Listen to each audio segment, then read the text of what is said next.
Hey, welcome everyone. I've decided to do a first video about my top 10 albums of the year. I posted my top 30, but I had bought them on vinyl, so I want to go over them uh, and discuss why they were my picks.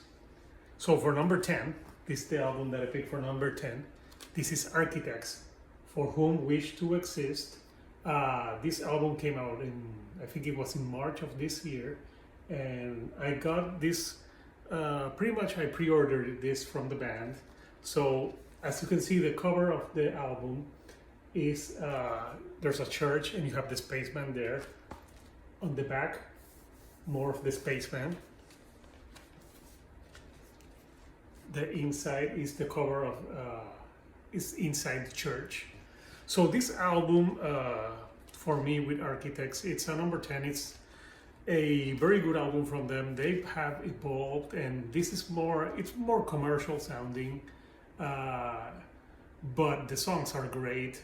The lead single, Animal, caught my attention, and there's other songs in this that are total bangers. So let me show you the variant that I got. So give me 1 second while I show it to you. So this is the variant that I got. As you can see, it's like a gray color. Let me take it out of the sleeve quickly so I can show it to you guys.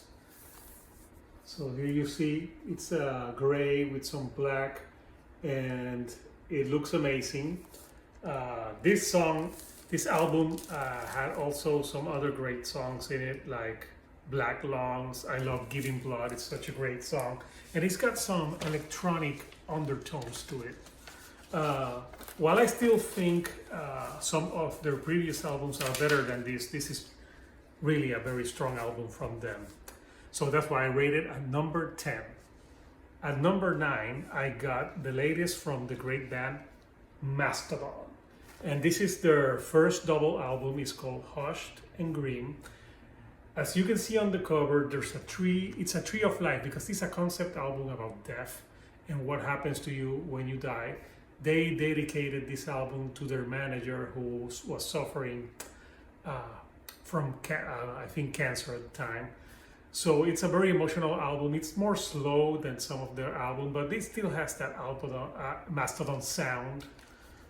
Here's the back cover with the snake, and you have the titles of the songs. So for me, the first single was great, Pushing the Tides. It sounds more like traditional Mastodon, but then you have other songs that are more slow, and there's a lot of great guitars on this album, like Sickle and Peace, Savage Lands, Gigantium, which closes the album. The album, here's the inside. You can see more of what the inside album looks like. For this one, I just got the traditional black looking vinyl, so I'm not going to show that. It's the traditional looking. So that's my number 9 album. At number 8, I got my favorite technical death metal of the favorite technical death metal album of the year, and it's Obscura with A Valediction. And this album art is amazing. As you can see all the colors and the man on the front. The back is more space. This album has some great songs on it. I love Solaris. I love When Stars Collide, which includes Björn Sturrid, I think, if I don't say correctly, from Soilwork. And it's a great album. I think it's one of my favorites from them. So I got this, and the color variant for this album looks really cool, because I got the one that looks like the album. So let me show this to you guys quickly. Look at this beauty. This looks exactly like the album cover art, which I thought was great. There was some different ones to get, but I thought that one that looked like the cover was the one to go. So this is that. There were other great technical death metal albums this year, but this was the one that grabbed most my attention. The bass on that album is amazing. So at number 7, this album was actually a grower for me. At first, I didn't like it that much, or I thought I loved their previous album better, but it grew on me, and it's Sleep Token with their album This Place Will Become Your Tomb. And this album, oh my God, the singing on it is amazing. There's a song that I love called Telomeres that has like a Deftones sound, and if you follow me, you know that I love Deftones. So this is the back. Inside, it's a pretty normal sleeve, and it's also a black color variant, but I love the, let me show this to you guys quickly. So I love the, here in the middle, like the artwork that they have, looks so good. So this album has some other great songs in it, like I Know Hypnosis is great, Mine, The Love You Want, and Alkaline. I love Alkaline, that was the lead single. So this is a really emotional album. If you're not a huge fan of metal per se, I think this is a great album to get into because there's a lot of pop influences on this and electronics, and there's even some a cappella singing on the song Fall For Me, which is strictly a cappella. So it's an album that if you're not really a fan of metal or rock, you could get into. So I really recommend Sleep Token, number 7. Number 6, this is an album that I liked from the start. It's the new Times of Grace, and it's called Songs of Love and Separation. This is the other band that the lead singer of Killswitch Engage, Jesse Leach, and Adam, the guitar player for Killswitch Engage, have. This is their other band, and this is their second album. The first one came out like 10 years ago. So this album is, for these COVID times, this is great. It's an emotional album. I got this is the back. So for this one, I got the Amazon exclusive. And the Amazon exclusive is a white vinyl. So here you go, it's the white vinyl. And this album, the lead single got to me really quickly. The Burden of Belief, like that intro to that song. And there's other great singles, Mend You, Rescue You, Far From Heaven, Forever, and I Love Cold. It's all the songs here are great. It's a really emotional album. The only song that really sounds like really metalcore is Rescue You, or Rescue Me, sorry, which it sounds a lot like Killswitch Engage, Rescue. But beside that, the other songs sound great. Jesse Leach voice on this one is so emotive. The meanings of the song come out great. So truly recommend it. Times of Grace, Songs of Love and Separation at number 6. So in the top 5, this is a band that I didn't like at first. It was a typical deathcore band sound, but their last few albums, they have evolved, and it's Whitechapel with King. They had The Valley in, I think it was 2019 or 18, I'm not sure right now. This is the follow-up to The Valley. It continues the story, and it's not typical deathcore. The lead singer is singing now. There's some like alternative metal influences on there, and I love this cover with the blue, the black. This is the back, and this vinyl is there's 2 vinyls in it, and one is totally black, and the other one is with the blue color, which I'm gonna show to you right now. It's the blue color of the album. So here it is. It looks amazing, and it sounds amazing as well. So for this album, my favorite song is Orphan. That sound, just the singing on it, it's amazing. And there's other great songs here, like I Will Find You, Lost Boy, you name it, and especially King, which closes the album. It's a great album closer. I like that they are no longer only like a deathcore sound, and they moved along that, and even though there's more commercial sounding, they're experimenting with alternative other sounds. It sounds better, and I think they're a better band because of it. So in my number 4, this is a band that I love for years. It's the Great Chevelle with their latest album, Niratias. So Niratias is short for Nothing is Real and This Is All a Simulation, which is great for this time. And the album cover, I don't know if you can see it well, so I'm gonna have to show it because this is one of my favorite album covers of the year. Look at that paint, look at the detail there. It looks amazing. This is the back with all the songs on it. So this album, Chevelle, it's kind of a concept album about leaving Earth.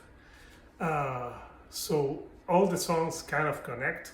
So I think this is their first concept album.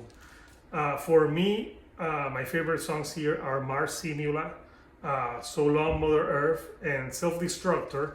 It's a great song. That was the lead single, and it ends with a piano, and it's reminiscent of Epic from Faith No More. There's power ballads here that are amazing, like Endlessly and Remember When. And the last song, Ghost and Razor, there's so many Tool influences. I thought I was listening to Tool on that one. This album, it's a black, I got a black traditional vinyl for this one, but I like I'm gonna show you how they included the cover art on the vinyl. You see? You can see the cover art there. Amazing. I think it's my favorite album cover of the year because it's just so amazing. And this album could have been easily #1 for me, the last ones, because they're all amazing to me. So at #3, this is a new band that came out last year. It's called Spirit Box. At first I thought I didn't know if the hype was so real, but once I started listening to the singles, I just got hooked. This is an amazing album. It's got great songs. The first song, Holy Roller, was the first one that came out in 2020. I heard it and I was like, wow, like it just hits you in the face. But then all the songs are different. You got a song like Secret Garden, you got Circle With Me, Constance, which is about the lead singer's grandmother suffered from dementia. So it's real diverse album, and it got a song like another one like Hurt You, that's like, so it's a banger. So this is a great album. I think the hype is real for this band. This is their first full length. So this is like the alternate cover, but this is the other cover inside the booklet. The booklet has all the songs, it has the lyrics, and I liked it a lot. And this is the back of the album. So I think Spirit Box is a band that you have to look out for. The lead singer, she can sing beautifully, but she can also scream her lungs out. I like it better when she sings. I think it makes the band stand out more, and I can't wait to see what they do in the future. So #3, Spirit Box with Eternal Blue. So we're getting to the top 2. And I actually saw this band live a few months ago in Fort Lauderdale in the Culture Room. And they played a little bit of this album. Of course, I'm talking about the great Between the Buried and Me with Colors 2, which is a continuation of Colors 1 that came out, I think, 2008. So Colors 2 is a continuation of that. And sometimes continuations can suck, but this one didn't suck at all. Like, I'm telling you, this is one great album. Here's the back cover. I got like a green looking vinyl. Oh, I forgot to show you the Spirit Box. I forgot to show you the vinyl for Spirit Box. So one moment for the Spirit Box, the vinyl. Look at this. It's amazing. It looks a lot like the cover art as well. So going back to Between the Buried and Me. So this is a continuation of Colors and Colors 2. So it's kind of it's a concept album. The first song they released was Fix the Error, which had some horn, and I thought it sounded great. And I thought it was a real return to form. Revolution in Limbo is great. Never Seen Future Shock. The Future is Behind Us. It's just a banger. Like, this is the album that Dream Theater, which wishes they could make now but can't. And I got, for this one, I got like a greenish looking vinyl. I don't know, it looks kind of black, but it's kind of greenish blue. And looks great, and it sounds great, and the band keeps getting better. If you haven't seen Between the Buried and Me live, check them out. And finally, my album of the year, which after a lot of thought, is Gojira with Fortitude. So with this, I think I like Magma, but I think this was a step up from Magma. It blends all of their sounds, and it it sounds amazing. This is the front, the back of the album. So the cover, you have the indigenous people here. I'm guessing Fortitude, and the album has some like tribal sounds, like on the great song Amazonia, and the chant, which has some chants. But I was hooked when I listened to the first single, Born for One Thing, which is great. They put out Another World before, which is the most commercial sounding, but it's not. This is not how the whole album sounds like. It's a banger of an album, and I think this is gonna make them more huge. I know there's some other people that have made this their top album of the year. So for me it was, and I got the vinyl that looks a little bit like the. Here you can see this looks a lot like the album. Great coloring on it. So for me, this album makes Gojira is on another level right now, and I can't wait to see what comes next. And I was debating between the last 4 albums because I love them all, but I think this is the most important album of the year in my opinion. So I would like to see what your thoughts are and maybe what your top 10 looks like, and let me know if you would like me to do more videos showing vinyl. So see you in 2022.